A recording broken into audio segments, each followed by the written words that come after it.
أعوذ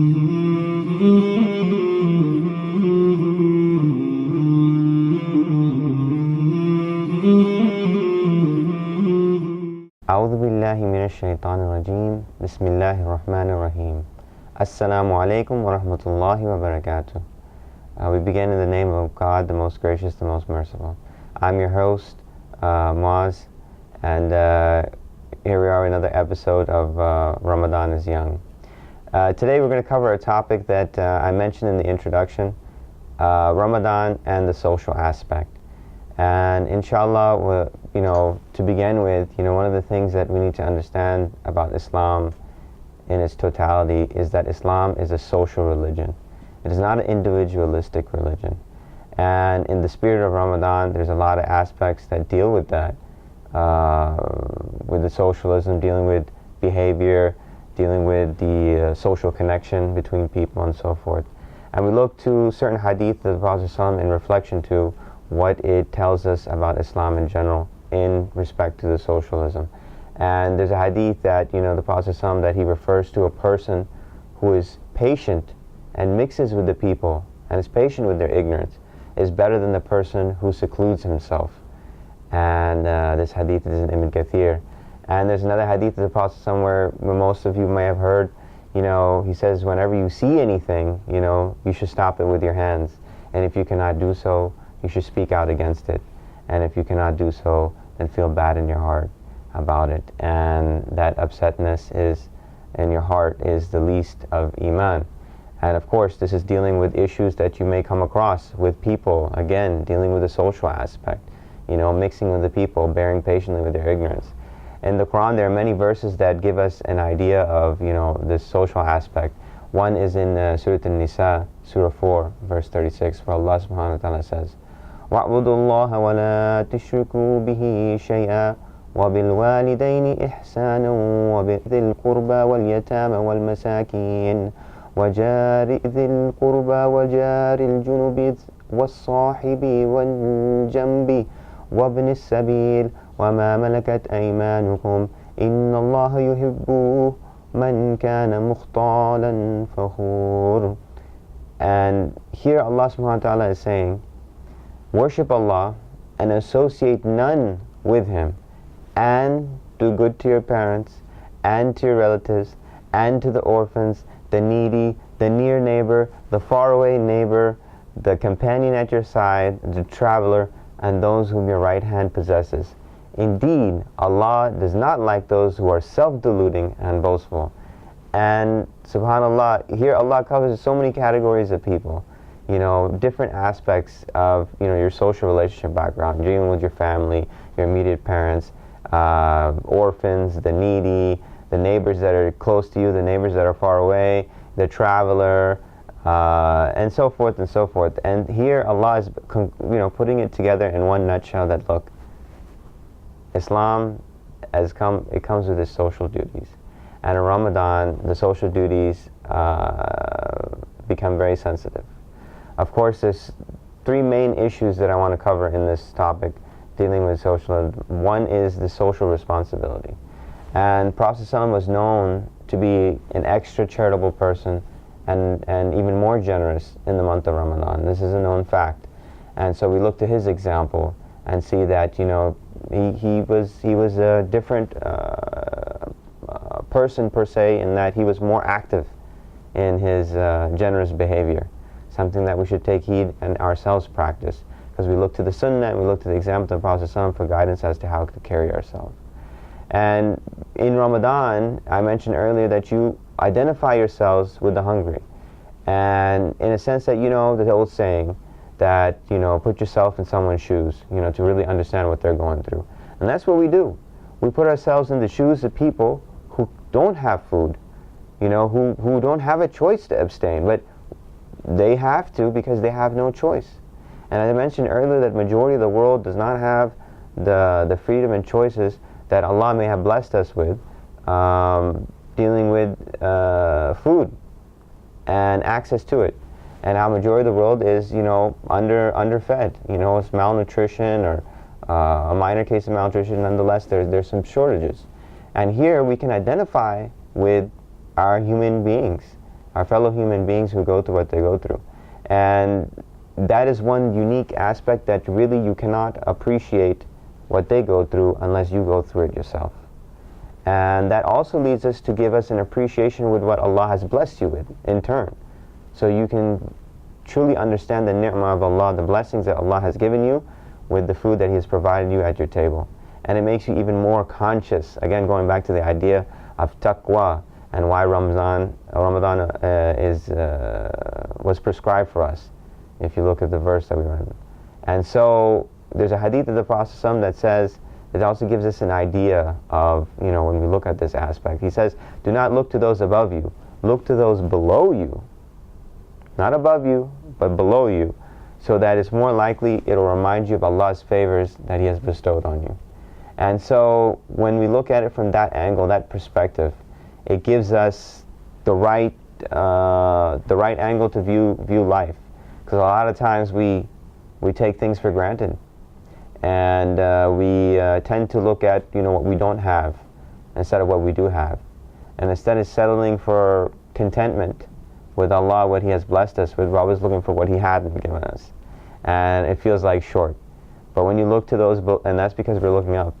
And when you look down, you see what Allah has blessed you with and He has not given others. And that's a very important perspective in Islam, that we're always looking down for our fellow men who are down there. And we feel content and blessed that, hey, we have something that Allah has blessed us with, and at the same time we need to reach out and pull them up. We're not looking like this, we're looking like this. And, and this is a symbolic nature in Islam.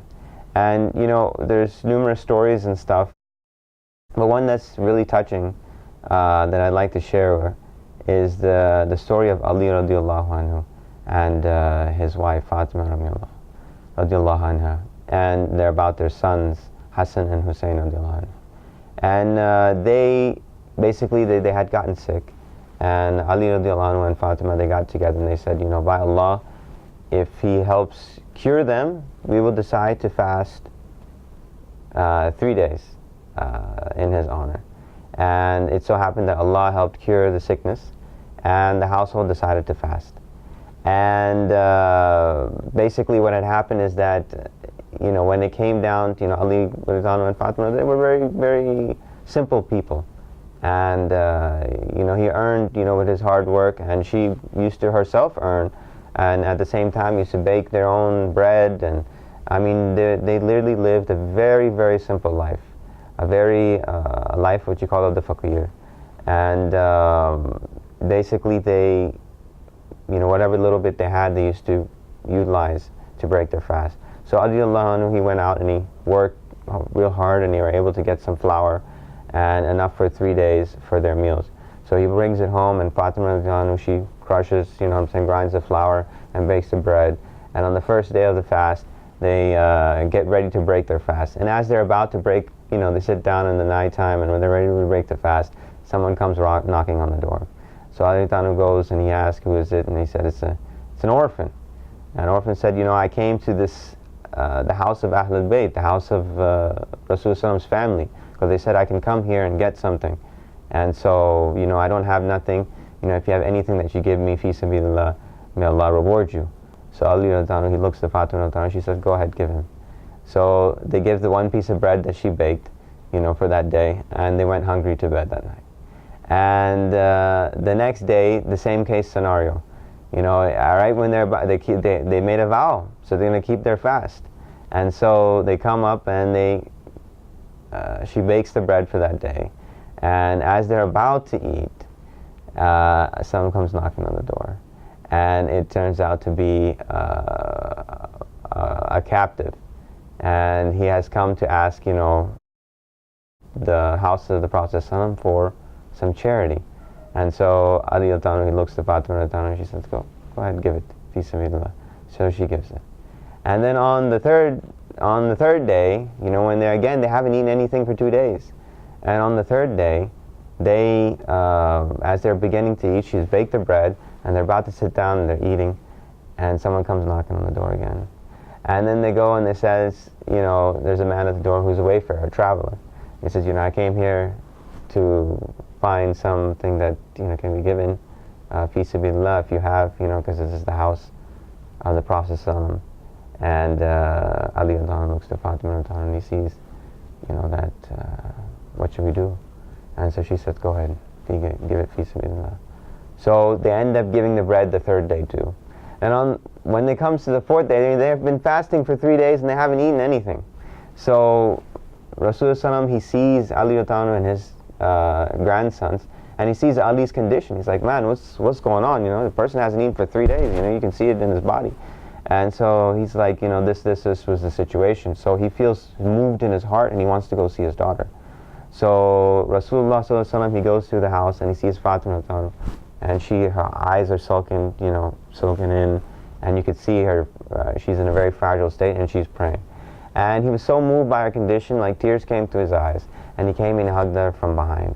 And at that moment Allah revealed a certain revelation and Surah Al-Insan, dealing with them. He said, those who feed the wayfarer and the captive and the orphan without consideration for themselves.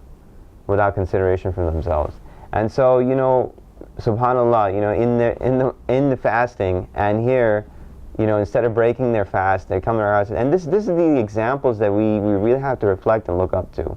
Another beautiful example I share is that of Ibrahim ibn Adham. And this has to do with the concept of food and so forth. And one of the things that happened to him one time was he went on Hajj.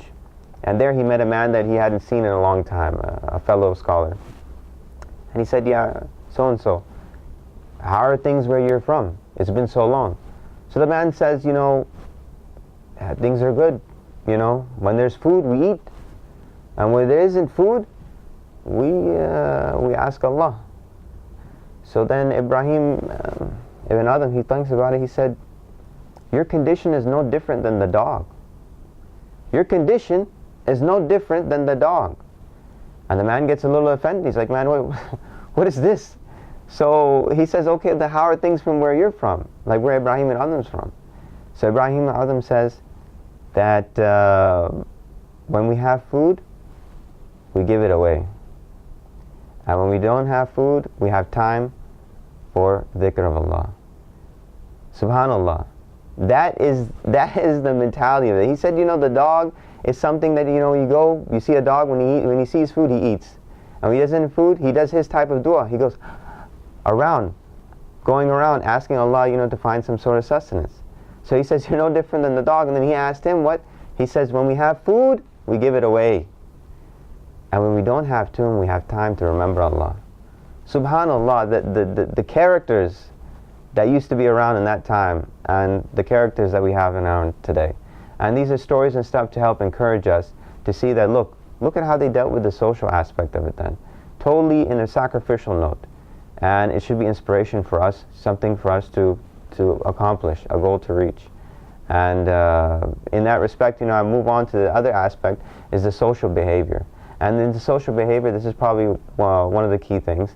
And inshallah, I'm probably going to cover this in another topic, and I just want to come to a conclusion in respect to this, dealing with questions that I got. And one question that I got was, does backbiting break your fast? And I was really going to cover this in the next lecture, but since this came up, I'll cover it now.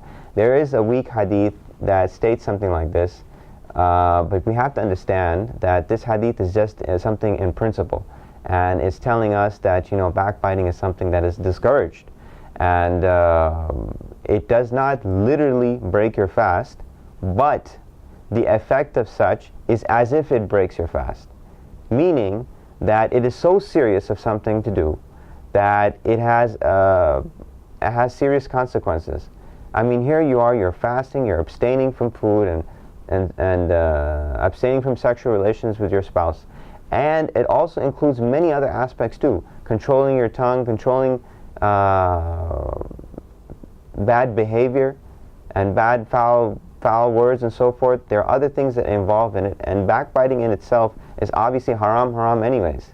But in Ramadan it's super sensitive to that here you're fasting, you should be more conscious. Again, going back to the idea of taqwa, being conscious in a state of fasting. And so it is more serious in that state to commit backbiting, ghiba, and the many forms of foul language, suspicion, even thoughts about your Muslim brothers and so forth, it is something that is off limits already, and even more so in Ramadan.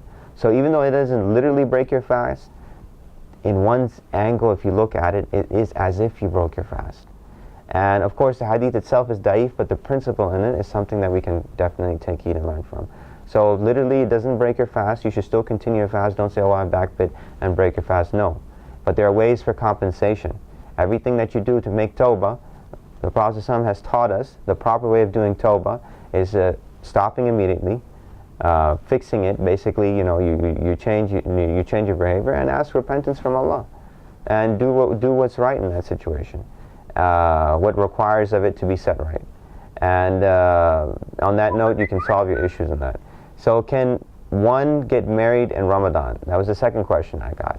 And I think there's been some confusion in that, because in Hajj there are certain restrictions, but in Ramadan there is no restriction for a person to get married. And it's a blessed month. You're conscious of Allah and in this month, and what better time than now to get married. Of course it comes your way. No one's saying that you have to save yourself and get married in Ramadan. But of course it's a challenge, especially for young people when they get married, and the things that they have to do. So some people do discourage it. But there is nothing that makes it haram. And so if it does happen, alhamdulillah, there is nothing wrong with it. On that note, I conclude today's episode. Ramadan is young, and hopefully I'll catch you next time. Assalamu alaikum wa rahmatullahi wa barakatuh.